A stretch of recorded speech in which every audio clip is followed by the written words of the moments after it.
Indian agency جو را ہے اس نے کینیڈین سرزمین پہ کوئی قتل کروایا ہے، اور وہ قتل جو ہے جو ایک دردناک واقعہ، دل کو مطلب لرزا دینے والا واقعہ، جتنی اس کی مذمت کی جائے وہ کم ہے۔ جو عماد فاروق کے بیٹے کا جو جنازہ، عمار فاروق کا جنازہ اٹھا کل اس سے، اور شیخ رشید صاحب کو گرفتار کر لیا گیا یا اغوا کر لیا گیا، اس میں بھی روشنی ڈیٹیل میں جانے سے پہلے اگر ابھی تک آپ نے چینل کو سبسکرائب نہیں کیا تو فوراً سے چینل کو سبسکرائب کر لیں تاکہ آئندہ آنے والی ویڈیوز آپ تک بآسانی۔ جی بسم اللہ الرحمن الرحیم، السلام علیکم ورحمۃ اللہ، میں ہوں آپ کا میزبان فضل دادوان، آپ دیکھ رہے ہیں اپنا یوٹیوب چینل اور فیس بک پیج۔ آج بات کریں گے، بہت کچھ کریٹیکل ایشوز ہیں جن پر میں سمجھتا تھا بات کرنا بہت لازمی ہو چکا ہے۔ انڈیا اور کینیڈا کے آپس میں کچھ معاملات خراب ہو چکے ہیں۔ کینیڈا نے الزام عائد کیا ہے کہ انڈیا نے اور انڈین ایجنسی جو را ہے اس نے کینیڈین سرزمین پہ کوئی قتل کروایا ہے، اور وہ قتل جو ہے انڈین سٹیزن ہے لیکن وہ کینیڈا کی بھی اس کے پاس نیشنلٹی ہے، تو بیسیکلی ہے وہ انڈین، سکھ برادری سے وہ تعلق رکھتا ہے لیکن کینیڈین سٹیزن بھی ہے وہ، تو اس کے قتل کا الزام لگایا گیا ہے انڈیا پہ اور انڈین ایجنسی را پہ، اور نریندرا مودی کے ساتھ بھی کینیڈین پرائم منسٹر کی اس پہ لمبی چوڑی ڈیبیٹ ہوئی ہے، اس پہ بھی بات کریں گے، اور اس کے بعد بات کریں گے جو ایک دردناک واقعہ، دل کو مطلب لرزا دینے والا واقعہ، جتنی اس کی مذمت کی جائے وہ کم ہے۔ جو عماد فاروق کے بیٹے کا جو جنازہ، عمار فاروق کا جنازہ اٹھا کل، اس پہ بات کریں گے ڈیٹیل سے، اور شیخ رشید صاحب کو گرفتار کر لیا گیا یا اغوا کر لیا گیا،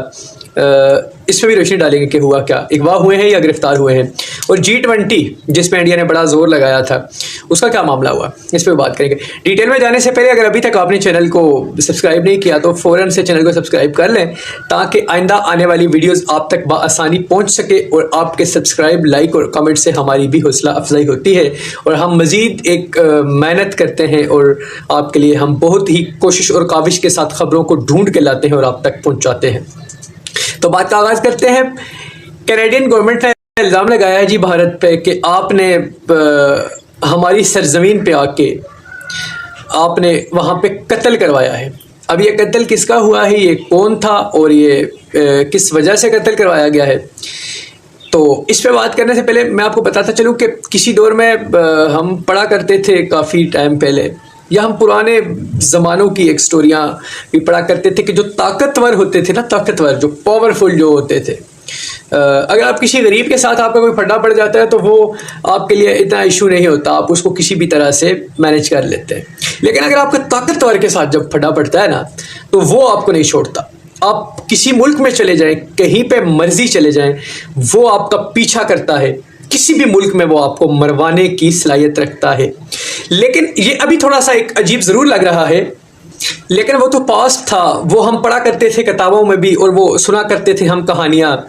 کہ طاقتور جو لوگ ہوتے ہیں وہ کسی بھی ملک میں آپ کا پیچھا کرتے ہیں اور آپ کو مروا سکتے ہیں اور مرواتے ہیں۔ لیکن اس دور میں جس کو ہم کہتے ہیں بڑا جدید دور، سائنس اینڈ ٹیکنالوجی کا، سوشل میڈیا کا دور ہے، اس میں بڑی، اور اسپیشلی کینیڈین جو ملک ہے یا جتنے بھی انگریزوں کے گوروں کے جتنے بھی ملک ہیں، ہمارے ملک کی نسبت وہاں پہ رول آف لا کی جو ہے بالادستی ہے وہاں پہ، اس کے بعد ہیومن رائٹس کی بڑی بڑی وہاں پہ ان کی ہوتی ہیں، تنظیمیں ہوتی ہیں، اور وہ لوگ اس کے لیے آواز اٹھاتے ہیں۔ کسی انسان کے ساتھ اگر ظلم ہوتا ہے تو وہ اس کے لیے آواز اٹھاتے ہیں اور بھرپور آواز اٹھاتے ہیں۔ تو پھر یہ کیسے ممکن ہے کہ اس دور میں بھی کوئی دوسرے ملک میں، ایسے پرامن ملک میں جا کے قتل کر دے؟ کیا ایسا ہو سکتا ہے؟ جی ہاں، ایسا ہوا ہے۔ یہ کینیڈا نے الزام عائد کیا ہے انڈیا پہ۔ نریندرا مودی سے کینیڈین پرائم منسٹر جو ہیں ان کی ملاقات بھی ہوئی، لیکن جو آخر پہ یہ بات چیت نکلی، کینیڈین پرائم منسٹر جو ہے انہوں نے کینیڈا پہ جا کے پھر اس بات کو ڈسکور کر دیا اور بتا دیا سب کو کہ یہ جو ہوا ہے، یہ جو قتل ہوا ہے، ہماری سرزمین کو استعمال کیا انڈیا نے، اور اپنی ایجنسی را کے تھرو انہوں نے یہ قتل کروایا۔ اب یہ قتل ہوا کس کا؟ یہ حدیب سنگھ نامی ایک انڈین ہے یہ، اور یہ کینیڈین سٹیزن تھا۔ اصل میں آپ کو یہ سمجھنے کی ضرورت ہے کہ اس کو کیا معاملات اس نہج پہ پہنچ گئے تھے کہ ان کو جا کے کینیڈا میں اس کا قتل کروانا پڑا۔ یہ بات کرتے تھے خالصتان، کی علیحدگی کی، جو ایک سکھوں کی جو موومنٹ انڈیا میں چل رہی ہے خالصتان کی، یہ الگ سے مطلب ایک اپنی اسٹیٹ بنانا چاہتے ہیں خالصتان، اس کی وہ جو موومنٹ چل رہی ہے اس کے لیے یہ بندہ بہت آواز اٹھاتا تھا اور سکھوں کے حقوق کے لیے آواز اٹھاتا تھا، اور اس نے انڈیا کے اندر رہتے ہوئے بھی بڑی فائٹ کی اپنے حقوق کے لیے، یہ بڑا لڑا، اور پھر یہ کینیڈا میں چلا گیا، وہاں پہ اس کی جو خالصتان موومنٹ کے لیے بڑی اس کی وہاں پہ بھی یہ ایکٹیویٹیز تھی، وہاں پہ بھی بڑا یہ ایکٹیو رہتا تھا۔ پھر یہ کینیڈین میڈیا کے مطابق 18 جون کی رات 8 بجے ان کی گاڑی میں یہ ملے، ان کی ڈیڈ باڈی ملی گاڑی میں، ان کو مار دیا گیا، قتل کر دیا گیا، ان کو گولیاں لگی ہوئی تھی۔ اور سب پہلی جو پولیس کی رپورٹ ہے کینیڈین پولیس کی، وہ یہ تھی کہ 2 کوئی شخص تھے جن کے منہ پہ جو انہوں نے پہنا ہوا تھا، حجاب پہنا ہوا تھا، یعنی جو قاتل موسٹلی یوز کرتے ہیں جو، تو وہ پہن کے انہوں نے قتل کیا۔ تو اس کے بعد پھر جو دوسری رپورٹ آہستہ آہستہ جو اس کی مزید ڈیٹیل میں جب وہ جاتے گئے تو پھر پتہ چلا کہ انہوں نے جو یہ 2 شخص تھے قاتل، ان کے پیچھے ایک پوری ٹیم تھی، یہ ٹیم ورک تھا ایک پورا، اور یہ ایک پورے پروسیس کے تحت اینڈ آف دا ڈے انہوں نے یہ قتل کیا، اور جو یہ کرنا چاہ رہے تھے اس میں یہ کامیاب ہوئے۔ اب یہ خالصتان کی جو مہم جو انہوں نے وہاں پہ چلائی ہوئی تھی علیحدگی کی، تو اصل وجہ یہ تھی ان کے قتل کی۔ تو اصل میں یہ کر کیا رہے تھے وہاں پہ، یہ کر یہ رہے تھے کہ یہ ایک ریفرینڈم کروا رہے تھے، جو مطلب اوورسیز انڈین جو تھے نا وہاں پہ،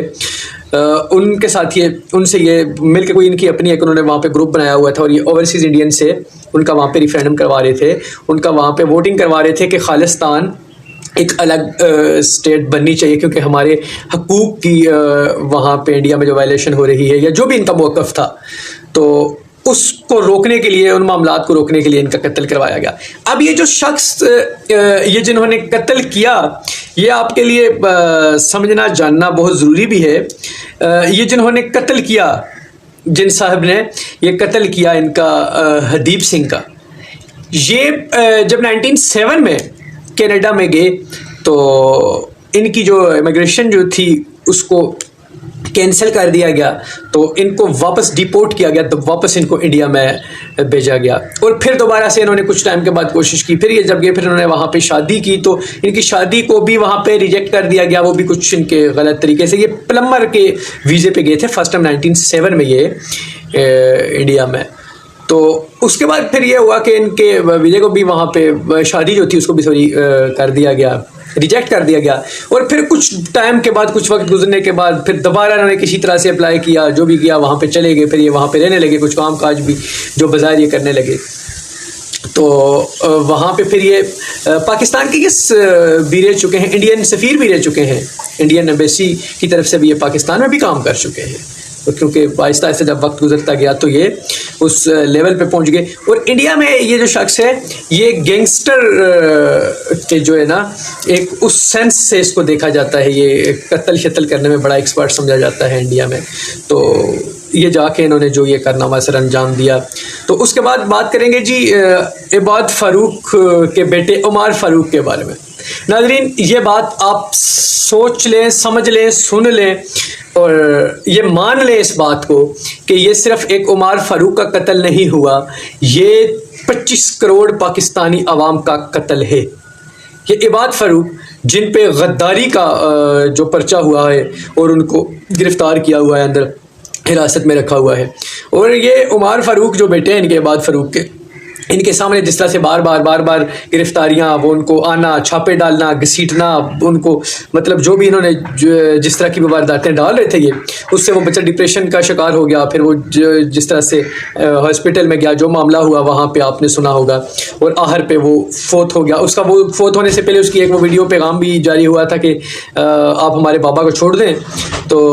ہم جو ہے یہ ملک چھوڑ کے چلے جائیں گے، لیکن ملک کیا چھوڑ کے جانا، وہ دنیا ہی چھوڑ کے جانی پڑ گئی اس کو۔ بہت ہی بے دردی سے یہ معاملہ کیا گیا، اور اس کے باپ کو صرف جنازے میں شامل ہونے دیا گیا، تدفین تک بھی نہیں روکا گیا۔ اور کیسا غدار ہے وہ عباد فاروق جس پہ غداری کا پرچہ بھی ہوا ہے، جس کا ننھا بچہ اس کی تدفین کے ٹائم پہ اس کو پاکستانی پرچم میں لپیٹ کے انہوں نے قبر میں اتارا۔ جی ایک الگ ہی نوعیت کا وہ غدار تھا کہ جس کو تدفین کے ٹائم پہ پاکستانی پرچم میں لپیٹ کر اس کو جو ہے لحد میں اتارا گیا. تو یہ ظلم اور بربریت کی مثال نہیں ملتی. یہ واقعہ اپنے آپ میں ہی ایک ہے جس طرح یہ ہوا. اور اس کے بعد شیخ رشید صاحب کو 3 دن پہلے اٹھایا گیا. اب گرفتار کیا گیا یا اٹھایا گیا یہ تو کہنا مشکل ہے, کیونکہ پولیس کا کہنا ہے کہ وہ جو ہے ہماری حراست میں نہیں ہے ابھی تک. وہ اس معاملے کو دیکھا جا رہا ہے کہ شیخ رشید صاحب ہے کہاں ہیں. اگر تو مان لیا جاتا ہے کہ جی پولیس کی حراست میں ہے, پھر تو یہ گرفتاری کنسیڈر ہوگی, پھر قانون کے مطابق ان کو عدالت میں پیش بھی کیا جائے گا. لیکن اگر خدا نہ خواستہ مسنگ پرسن میں ڈال دیا جاتا ہے تو پھر یہ عمران ریاض بھائی جیسا یہ ایک معاملہ اللہ نہ کرے کہ ہوتا ہوا نظر آ رہا ہے. تو ناظرین اکرام, خدا را اپنے حق کے لیے آواز اٹھائیں. اگر خاموش رہیں گے تو ایک ایک کر کے یہ اسی طرح کے معاملات ہوتے رہیں گے. تو دعائیں اللہ تبارک و تعالیٰ سے کہ آپ کو اپنے حفظ و ایمان میں رکھے, اور دیجیے اجازت اپنے میزبان کو اگلے ولاگ تک کے لیے. السلام علیکم ورحمۃ اللہ.